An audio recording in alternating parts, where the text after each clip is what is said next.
Alright. What's up, everybody? This is Casey with 5 Minute Motivation, and this week I'm going to be making a part 2 video to why I deleted Spotify. The first part of this video is just going to be a description of what it was like going that 3 weeks without music. And then the second part of the video is going to be me talking about what I learned from the experience, as well as what I'm doing with music now. You can kind of get a bigger idea of what it's like to take a music detox, to delete Spotify, remove music from your life. And maybe that could be helpful for you guys. So that's what I'm doing. I hope you enjoy, and as always, let's go, baby.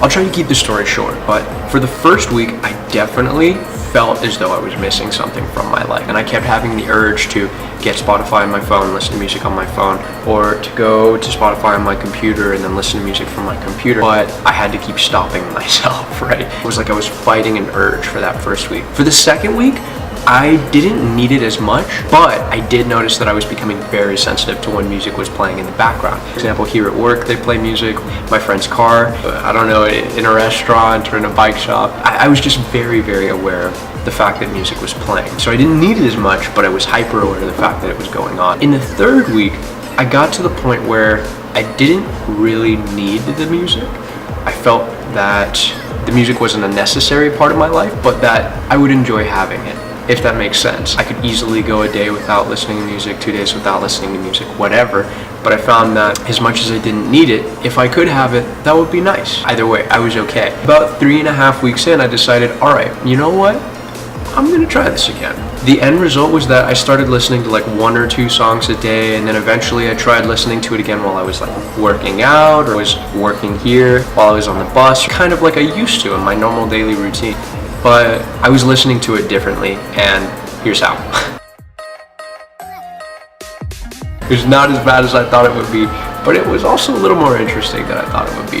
Throughout all of this, I had to go without something that I'm used to normally having all the time. Going without that was pretty weird. What I did learn was that I could live life without music. Like, it's possible. It's kind of quiet, but it's possible. It's not like you simply cannot go without music in the morning, or you can't go without music in a workout, or you can't go without music when you're working. Like, it's very possible to be a productive human being without listening to music. However, even though we don't need music, music can be a huge benefit to what we're doing. Found that I enjoyed my workouts much more. I really enjoyed cooking. I was a much more efficient worker when I was listening to music in the background.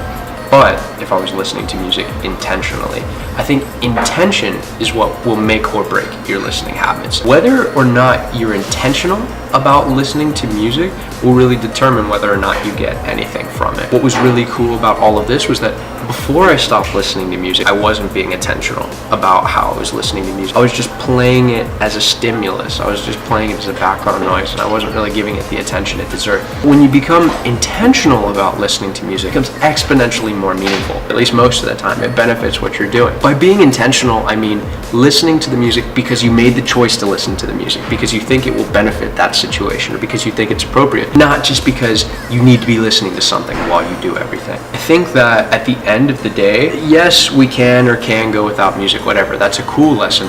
But the biggest lesson is that you have to be intentional about your music listening habits, or else the music just won't matter. So what I'm actually doing now is I'm experimenting with listening to music again. I've been listening to it in the background while I'm at work, or while I'm working out, or while I'm cooking. But the difference here is that I'm actually going a second detox, where I'm going through my song library, and every song that I don't like or that doesn't serve a purpose for me, I'm removing. So it's almost like applying minimalism to my music. Also, just in general, a process of being very intentional about listening. Again, I'm listening to it in the background, but this time I'm actually giving it attention as well. And I'm being intentional about what songs I'm giving my time to at the end of the day. It's a cool process. That's how I'm trying to resolve this issue about being intentional about music. We'll see how that goes. Maybe I'll talk about that in another video. Thank you for watching. I hope this was entertaining. I hope this was helpful. And as always, let's go, baby.